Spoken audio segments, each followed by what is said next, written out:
What's going on, you guys? It's AbrielR32 here. Wanted to bring you guys this little interesting video um, from something that I just now saw in Zodiac, and it revolves around the ban list. Now, this is just completely speculation. I highly doubt that it's reliable. Excuse me. Sorry, I was trying to think of the word. But I kind of wanted to go over it just because of the fact that this person put in a ban list. Um, so. I'm kind of just interested to see, or I want to share with you guys about how, like, what he changed and stuff. It's kind of interesting, kind of not. Again, I don't know if this is true or not. I highly doubt that it's true, but I just want to bring it to you guys just because it's kind of funny to see stuff like this. So anyway, let's dive right into it. So this person says, I have a reliable source from someone that works for Konami. I can't give out the name. Well, of course you can't.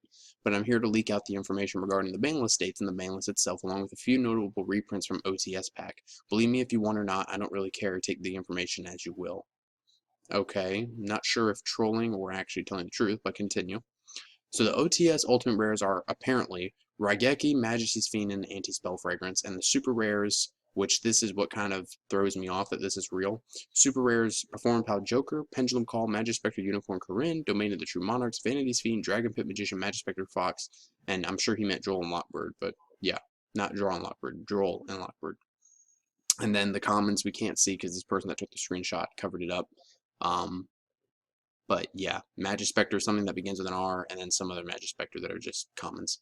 Um, this seems really fishy because, for one thing, why would they make Joker and Call cards that just got released in a structure deck into super rares? And on top of that, why would they make Domain a super? It just kind of doesn't really make any sense.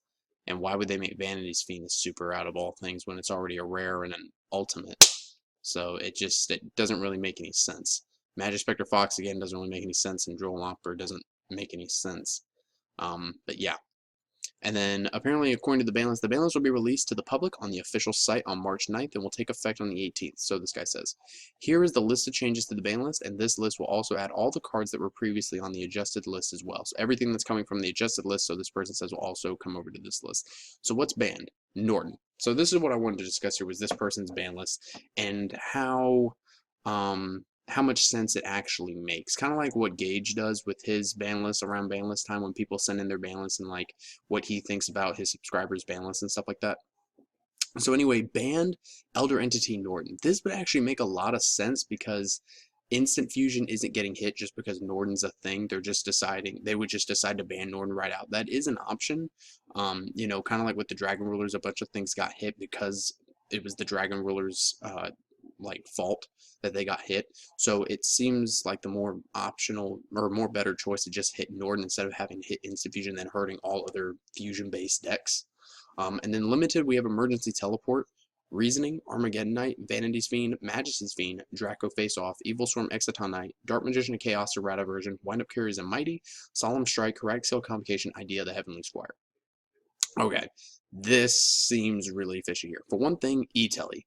Why would they hit E-Telly when they were printing it in the gold rare? Granted, we've seen this before, but I'm sure that they'll want to maybe milk it a little bit before they decide to hit it, and like hit it like what I'm thinking is that the balance is actually going to come out after gold rare, after the gold premium or whatever it's called. Then they'll kind of hit stuff, but they'll want to make a little bit of money off of it. Reasoning, I mean, Infernoids aren't a thing, and did Cosmos really abuse Reasoning that much when they're not even playing it anymore? Like, it kind of doesn't really seem right. And then Armageddon Knight, this is completely left field. What deck that's competitive right now is playing Armageddon Knight? I mean, unless we're going to be talking about that, excuse me, that one guy that always plays Infernities that the card guys have profiled. I mean, I can't think of anything that's playing Armageddon Knight competitively. Let me know in the comments in case you guys know, because honestly, I can't think of anything. Vanity's Fiend and Majesty's Fiend? You just said that Vanity's Fiend was getting reprinted as a super in the OTS pack. So why? And then Majesty's Fiend has already had its reprints. That makes a little bit of sense, but at the same time, like, even so, just in general, like I said, Vanities is getting the reprint, and Vanities and Majesty's Fiend aren't that hard to deal with. I mean, the best lock that you can make out with them is March of the Monarchs and then having a Vanities and Majesty's Fiend on board, and even then, that's not very consistent. In fact, it's actually kind of slow. Ask my dad, he would know because he made a Monarch deck revolving around that lock. It's very slow. It's not that consistent. And then Draco Face Off, Now, this would make sense because, I mean, the new Pepe, aka Dracopal deck, does revolve around Draco Face-Off to an extent. So, seeing this at 1, I would definitely be happy with this. And then Evil Storm Exciton Knight to 1. I know Capital G mentioned this in a video a while back where he said that he thinks Exciton needs to come back because it kind of helps balance out the game and punishes your opponent for overextending when they can't get game. This would make a lot of sense. Even when it first got banned, everybody was like, "Oh, it'll come back eventually." So maybe this could happen in regards to Exciton Knight. I mean, I would like to see it come back to 1. I mean, how many times have you been in a position where your opponent just drops out a broken board and you're just like, "Damn, if Exciton was a thing, I could win right here, or at least break even on the advantage." You blow your opponent's board apart. Sure, all their pendulums go back to the extra deck, but I mean, you wipe out their scales and everything. It punishes them. So I would definitely like that. And DMOC also makes sense, especially with the errata version, because I've been thinking that this should be coming for a while now, because the errata is already in the OCG. They need to bring it over to the TCG eventually. Plus, we have the new Dark Magician cards that will be coming out eventually. So bringing back DMOC would be perfect. And then Zenmighty, this kind of seems like a fan favorite. Like, everybody wants Zenmighty to come back. I don't really see why they would, just because windups are so terrible. Even with one Zenmighty, they'd still be kind of terrible. I mean, it just doesn't really seem like something that would happen. Solemn Strike, hell no. This is the biggest red flag for me of all time, because this is just like, no. Why would they hit Solemn Strike when they just brought it out? If anything, they would hit it to 2, but they wouldn't limit it right off the bat. Heretic Seal Convocation, sure. Idea, no. Monarchs just got released. They wouldn't hit it that soon. It's not as broken as Pepe. And then for the semi-limits, we have Dante, Wisdom Eye, Wavering Eyes. Yeah, sure. And then Unlimited, Charge, Dragon Ravine, Tragodia, Dark Hole, and Exector Hornet. Dark Hole's not really being played.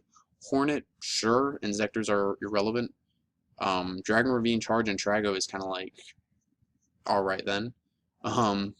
So yeah, that's it for everything, you guys. I'm not familiar with the OTS packs, so I can't really speak on these reprints other than the fact of why would you have Vanity's Fiend and Majesty's Fiend in your ban list when they're getting reprinted as ultimates and or supers in the OTS pack, so you say.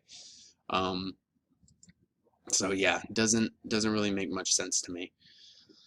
And this ban list, if this is a legit ban list, like, I'm 99% sure that it's not, but I'm just saying if it is, like, I wouldn't really mind this list. Like, it brings back DMOC, so I would get the chance to play with DMOC. I don't think that they're going to hit Solemn Strike, though. It just doesn't make any sense. And it makes no sense to semi-limit Dante when it's not really being played. Like, a lot of these cards aren't really being played. It just kind of seems like a really bad, this is what I would do if I were Konami ban list. So anyways, let me know what you guys think about this. Let me know in the comments below of anything that's on your mind about this, about reprints, or about DMOC coming back, or just this list in general. Would you play under a list like this? Talk with me in the comments. I like reading y'all's comments. Anyway, thank you for watching as always.